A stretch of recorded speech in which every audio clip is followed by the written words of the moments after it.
तो आज के इस वीडियो में हम डिस्कस करेंगे इन्वर्जन के प्रीवियस ईयर क्वेश्चन जो CSIR या अदर एग्जाम्स में आए हुए हैं। तो ये है हमारा फर्स्ट क्वेश्चन। तो इसमें कह रहा है an individual is having a paracentric inversion. Paracentric inversion मतलब वो इन्वर्जन जिसमें सेंट्रोमियर इन्वॉल्व नहीं हो रहा है। तो देखो ये सेंट्रोमियर छोड़ करके हो रहा है, तो ये इस रीजन में इन्वर्जन हुआ है। ठीक है, denoted by the region FED marked by arrow in homozygous condition। ठीक है, तो ये चीज तो हमें समझ में आ गई। अब ऑप्शन देखते हैं हम क्या कह रहा है। The meiotic consequence of inversion can be. तो कह रहा है कि मियोटिक कॉन्सिक्वेंस इन्वर्जन के बाद क्या हो सकते हैं। तो हमें देखो दो पॉइंट याद रखने। तो इन्वर्जन दो तरह का था। फर्स्ट था हमारा पैरासेंट्रिक और दूसरा था हमारा पेरिसेंट्रिक। तो इन दोनों में हमें दो दो पॉइंट याद रखने थे। पैरा में हमें ये याद रखना था फर्स्ट पॉइंट कि जब इन्वर्जन हो जाएगा उसके बाद जब मियोसिस होगी तो जब फाइनली गैमीट बनेंगे तो दो तरह के गैमीट बनते थे। एक एसेंट्रिक बनेगा और दूसरा जो गैमीट हमारा बनता था वो डाइसेंट्रिक बनता था। ठीक है, और इसके बाद जो गैमीट जो बन रहे थे उसमें कुछ जीन का लॉस हो रहा था। जो फाइनली गैमीट बन रहे थे उसमें कुछ जीन का क्या हो रहा था, लॉस हो रहा था, जिसकी वजह से जिन क्रोमोसोम में जीन का लॉस हो रहा था वो वायबल सरवाइव नहीं कर पा रहे थे। ठीक है, और जिनमें लॉस नहीं हो रहा था, जिनमें सारे जीन प्रेजेंट थे, वो हमारे सरवाइव कर पा रहे थे। वहीं पेरिसेंट्रिक में हमने दो पॉइंट देखे थे कि यहाँ पर क्या था कि कुछ जीन का लॉस हो रहा था और कुछ जीन का डुप्लीकेशन हो रहा था। और दूसरा पॉइंट था हमारा यहाँ पर कि इसमें एसेंट्रिक और डाइसेंट्रिक क्रोमोसोम नहीं बन रहे थे। ठीक है, तो ये हमारा था पेरिसेंट्रिक। अब जरा ऑप्शन की तरफ हम ध्यान दें तो ये है हमारा पैरासेंट्रिक। तो पैरासेंट्रिक में एसेंट्रिक और डाइसेंट्रिक तो बनते हैं ना, तो हमारा फर्स्ट ऑप्शन क्या हो गया, ठीक हो गया। कह रहा है कि recombination will have long deletion और डुप्लीकेशन। तो डुप्लीकेशन तो भैया पेरिसेंट्रिक में होता था, पैरा में नहीं होता था, तो ये ऑप्शन हमारा क्या हो गया, गलत हो गया। The inversion will suppress crossing over. अब देखो क्या था वहां पे, जब हमने लास्ट लेक्चर देखा था तो वहां पे इन्वर्जन हुआ था फिर भी क्रॉसिंग ओवर क्या हो रहा था, तो ये हमारा ऑप्शन ठीक है। अब देखो क्वेश्चन निकालना जो है वो एक ट्रिक है। ठीक है, हमें जरूरी नहीं कि हमें सारे ऑप्शन आते हो, हमें केवल ये देखना है कि क्वेश्चन को हम कितना आसानी से सॉल्व कर सकें और कम समय में। तो देखो हमारे यहाँ पे इतने ही ऑप्शन जैसे हमने पढ़े तो हमें पता चला कि बी ऑप्शन हमारा गलत है, क्योंकि डुप्लीकेशन जो है वो पेरिसेंट्रिक में होता है, पैरासेंट्रिक में नहीं होता है। तो देखो बी ऑप्शन जो है वो यहाँ पर किस किस ऑप्शन में आ रहा है, यहाँ पर आ रहा है फर्स्ट ऑप्शन में बी, तो ये हमारा ऑप्शन नहीं जाएगा।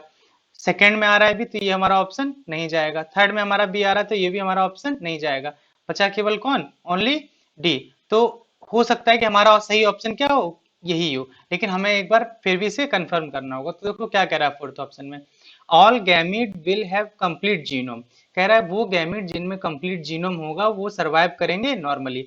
तो हाँ ये बात सही है। जब हमने पढ़ा था लास्ट लेक्चर में तो वहां पर था कि चार तरह के गैमीट बन रहे थे, जिसमें सारे जीन प्रेजेंट थे तो वो सरवाइव कर रहा था, जिसमें कुछ जीन का लॉस था वो हमारा सरवाइव नहीं कर पा रहे थे। ठीक है, और फोर्थ वाला था उसमें भी सारे जीन प्रेजेंट थे तो वो भी सरवाइव कर रहा था। तो हमारा ये फोर्थ ऑप्शन क्या है, सही है। All gamete will have complete genome, वो सारे गैमिट जिनमें कंप्लीट जीनोम है वो क्या करेंगे, सरवाइव करेंगे। तो इस तरह से हमारा इस क्वेश्चन का आंसर जाएगा क्या, फोर्थ।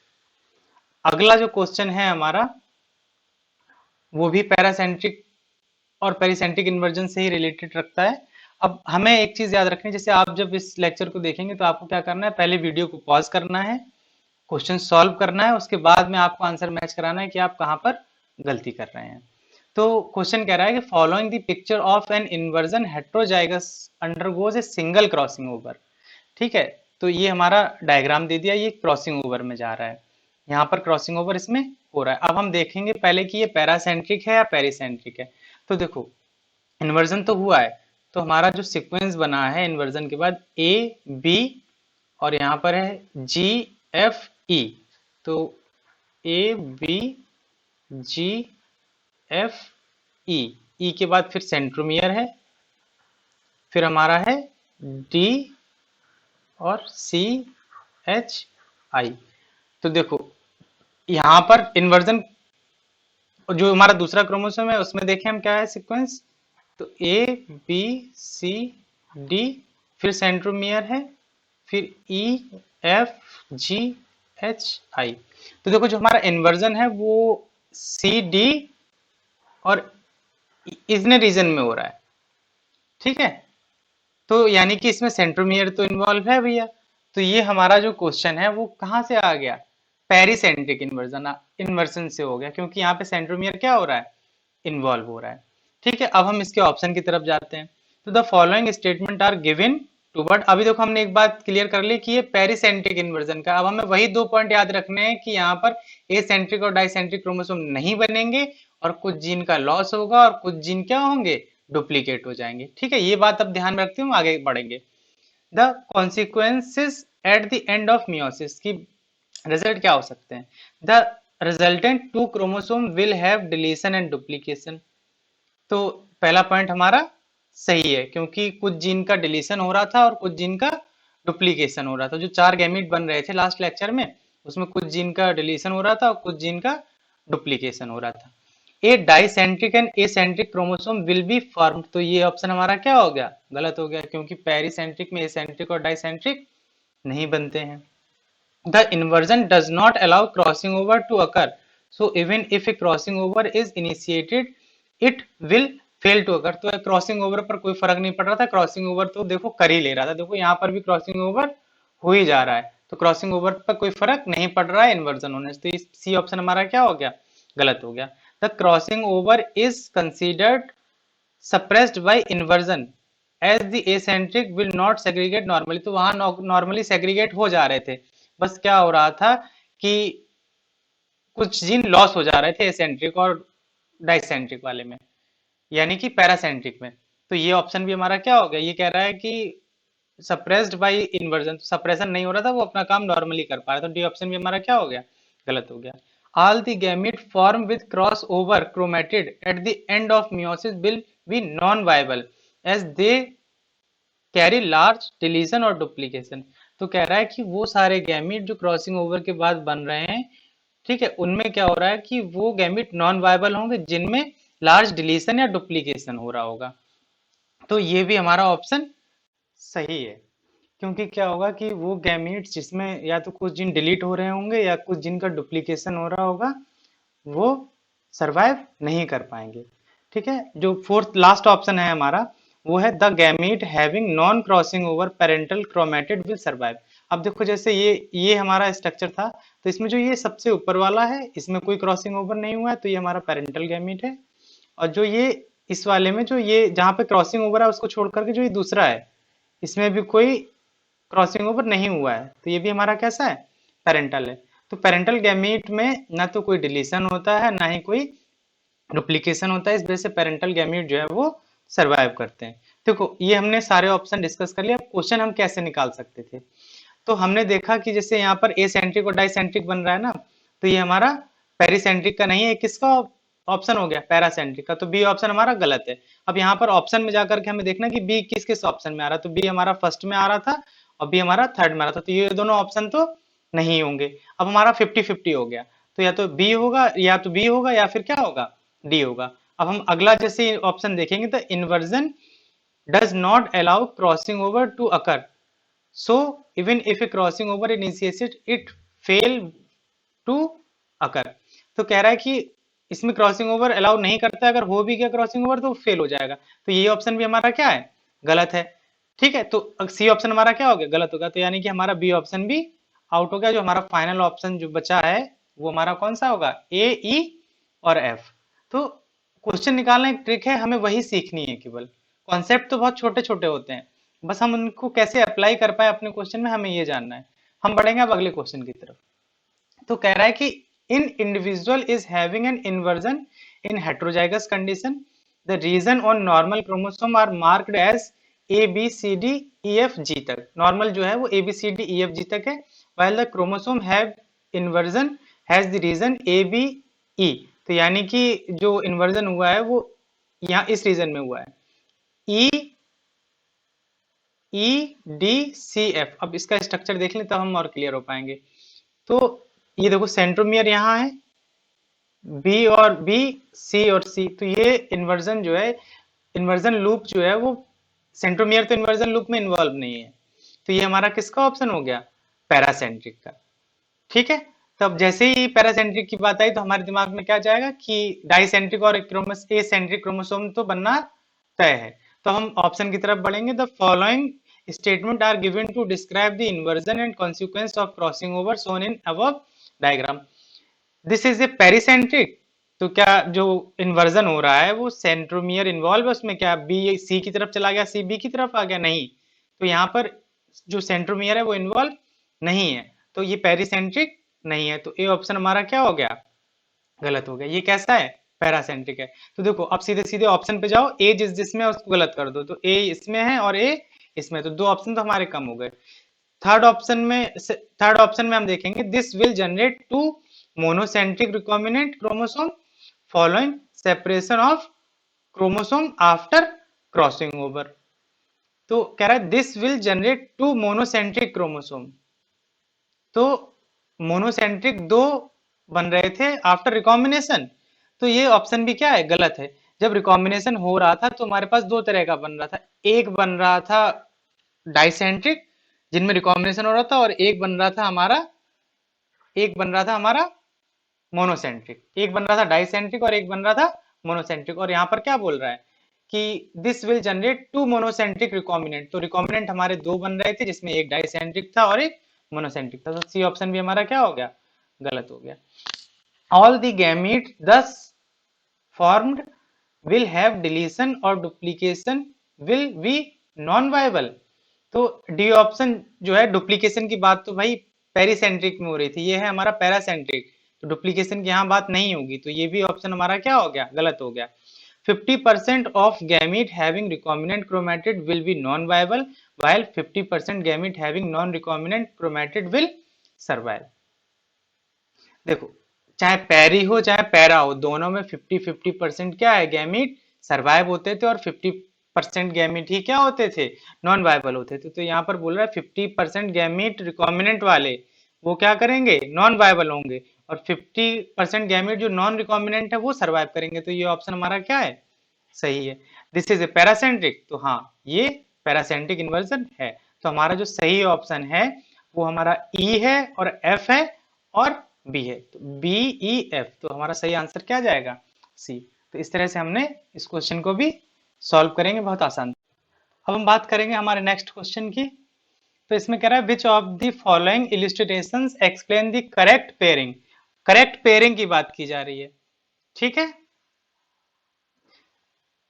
प्रीसीडिंग रिकॉम्बिनेशन बिटवीन एक क्रोमोसोम ए बी सी, फिर ये सेंट्रोमियर है, फिर डी ई एफ जी, और ये इसकी सिस्टर क्रोमेटिड है, एंड इट्स इन्वर्टेड होमोलॉग, और इसका जो इन्वर्टेड होमोलॉग है वो है डी जी एफ और ई, तो जो इन्वर्जन हुआ है वो हमारा यहाँ पर हुआ है, ठीक है। और ये इसकी भी sister chromatid, the dot is genotype represent the centromere. देखो एक बात याद करो, जब हमने लास्ट लेक्चर डिस्कस किया था तो उसमें बताया था कि जब होमोलॉगस क्रोमोसोम पेयरिंग में जाते हैं, जिस रीजन में इन्वर्जन हुआ रहता था वो जो पेयरिंग करने के लिए क्या कर जा रहा था, लूप कर जा रहा था। तो देखो यहाँ पर एक ही ऑप्शन ऐसा है जिसमें इन्वर्जन लूप बन रहा है, ठीक है। और ये जैसे हमारा फर्स्ट ऑप्शन जो हो गया ये हमारा रिप्लीकेशन फॉर्क वाला है, तो हमारा इसका जो करेक्ट आंसर वो होगा जिसमें इन्वर्जन लूप बन रहा है, तो इसका आंसर हमारा जाएगा सी। अब हम बात करेंगे अगले क्वेश्चन की। तो इसमें कह रहा है द फॉलोइंग डायग्राम, ये वाला डायग्राम की बात की गई है, ठीक है, shows meiotic pairing in a inversion heterozygotic and a point where single crossing over has occurred। तो ये पॉइंट है जहां पर सिंगल क्रॉसिंग ओवर क्या है, हो रहा है। तो अब हमें सबसे पहले ये समझना है कि ये पेरिसेंट्रिक का क्वेश्चन है या पैरासेंट्रिक का है।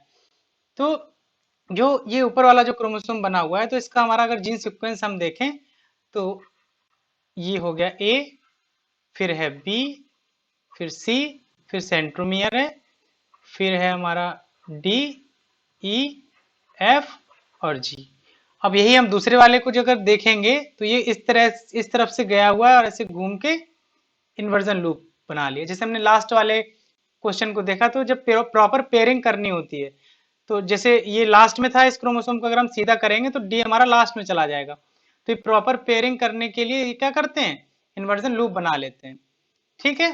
लास्ट में मतलब डी के आगे भी सी और जी रहेंगे। ठीक है, तो प्रॉपर पेयरिंग करने के लिए क्या करते हैं, इन्वर्जन लूप बना लेते हैं। तो अब देखो क्या हुआ कि जो हमारा फर्स्ट ऊपर वाला क्रोमोसोम था वो ये है, और जो नीचे वाला है उसका सीक्वेंस जो हमारा है ए बी, फिर बी के बाद जो हमारा आ जाएगा क्या एफ, और एफ के बाद ई, फिर डी है, और फिर सेंट्रोमियर है, फिर सी, और फिर जी। तो इन्वर्जन जो है वो हमारा उस इस रीजन में हुआ है। ठीक है, ये रीजन 180 डिग्री क्या कर गया है, रोटेट कर गया। तो देखो यहाँ पे सेंट्रोमियर हमारा इन्वॉल्व है ना, तो अब बताओ ये कौन सा इन्वर्जन हुआ, तो ये इन्वर्जन हो गया पेरीसेंट्रिक। पेरी मतलब पेरीफेरी, तो सेंट्रोमियर के चारों तरफ इन्वर्जन हो रहा है, मतलब वो सेंट्रोमियर इन्वॉल्व है उसमें, तो ये पेरीसेंट्रिक का एग्जाम्पल है। अब हमें याद रखना है कि पेरीसेंट्रिक में एसेंट्रिक और डाइसेंट्रिक क्रोमोसोम नहीं बनते थे। वहां पर क्या था कि कुछ जीन का डिलीशन होता था या डुप्लीकेशन होता था। और दूसरा पॉइंट था कि रिकॉम्बिनेंट जो गैमेट बनते थे वो 50-50%, 50% वायबल और 50% नॉर्मल थे जिनमें रिकॉम्बिनेशन नहीं हो रहा था, और 50% ऐसे थे जिनमें रिकॉम्बिनेशन हो रहा था, जिनमें रिकॉम्बिनेशन हो रहा था उनकी डेथ हो जा रही थी। ठीक है, वो नॉन वायबल थे। तो देखो यहाँ पर हम ऑप्शन हमें देखने हैं, तो देखो जहां पर ए सेंट्रिक और डाई सेंट्रिक की बात की जाएगी वो तो हमारा ऑप्शन नहीं है, क्योंकि ए सेंट्रिक और डाई सेंट्रिक जो एग्जाम्पल हैं वो है हमारे किसके, पैरासेंट्रिक के। तो इस सी ऑप्शन में कह रहा है dicentric chromosome will duplicated and deleted. Acentric की बात, डाइसेंट्रिक की बात होगी तो ये हमारा गलत हो गया। दूसरा है an acentric chromosome having duplication and deletion, तो ए सेंट्रिक की भी बात नहीं करेंगे। अब देखो यहीं से हम क्वेश्चन को सॉल्व कर लेंगे, तो जिस ऑप्शन में देखो सी जा रहा होगा वो हमारा क्या हो जाएगा, गलत हो जाएगा। तो ये दोनों हट गए, ये हट गया। ठीक है, अब देखो एक ही ऑप्शन ऐसा है जिसमें सी ऑप्शन नहीं है, तो हमारा आंसर जाएगा क्या, बी। अब बाकी के ऑप्शन भी हम देख लेते हैं। The chromosome having normal gene sequence, तो हाँ भैया ये ऊपर वाला जो ये क्रोमोसोम होगा इसका सीक्वेंस कैसा होगा, नॉर्मल होगा, तो फर्स्ट ऑप्शन हमारा ठीक है। दूसरा है the chromosome having inverted gene, तो हाँ जो नीचे वाला है उसमें हमारे इन्वर्टेड जीन भी है, तो ये जीन जो है वो इन्वर्ट कर गए हैं। ठीक, तो सेकंड ऑप्शन भी हमारा क्या है, ठीक है। तो सी और डी तो हम बता ही चुके हैं कि ये दोनों पैरासेंट्रिक है, तो ये हमारा गलत हो गया। अब बात करते हैं ई की, the chromosome having duplication chromosome, तो हाँ तो हमने पढ़ा था लास्ट में भी कि क्या होगा जब इन्वर्जन होता है तो जो जीन है वो डुप्लीकेट हो जाते हैं। ठीक है, क्योंकि जब ये क्रॉस ओवर करके इधर चला जाएगा, यहां पर जुड़ेगा जा करके, ठीक है, तो क्या होगा कि डी जीन एक्स्ट्रा आ जाएगा, तो डुप्लीकेशन जो है वो कैरेक्टरिस्टिक था पेरीसेंट्रिक का, तो डुप्लीकेशन तो होना ही है। तो इस तरह से हमारा जो आंसर जाएगा वो ए बी और ई। ये है हमारा लास्ट क्वेश्चन, जिसमें बोला गया कि following is the diagram of A paracentric inversion. ये बात कर दी किसकी, पैरासेंट्रिक की। हाँ देखो कैसे पता करेंगे पैरा है कि पैरी है, तो ये तो क्वेश्चन में ही बोल दिया है। तो यहाँ पे देखो सेंट्रोमियर यहाँ है और इन्वर्जन लूप जो है वो यहाँ पर बना हुआ है। ठीक है, heterozygote A B C D E F G, और दूसरा है हमारा ए बी, और यहाँ पर इन्वर्जन हो गया तो पलट गया पूरा सीक्वेंस।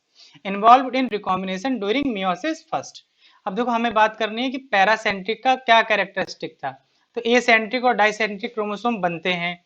फर्स्ट ऑप्शन पढ़ो क्या कह रहा है, a dicentric and acentric chromosome in meiosis first as the chiasmata get terminated. ठीक है, सेकंड ऑप्शन कह रहा है नो डाइसेंट्रिक और eccentric chromosome but appearance of deletion and duplication, तो बी ऑप्शन हमारा क्या हो गया, गलत हो गया। एसेंट्रिक और डाइसेंट्रिक क्रोमोसोम तो बनेंगे ना, तो क्या, और सी ऑप्शन में बोल रहा है ऑल नॉन वायबल गैमीट, तो कह रहा है सारे गैमीट जो बनेंगे वो नॉन वायबल होंगे, तो ये भी हमारा क्या हो गया, गलत ऑप्शन हो गया। ठीक है, तो हमारा बी और सी ऑप्शन क्या हो गए, गलत हो गए, और हमें दो सही ढूंढने हैं। स्टेटमेंट आर करेक्ट पूछ रहा है, तो हमें क्या करना है, दो दो ऑप्शन दिए गए तो दो सही ढूंढने।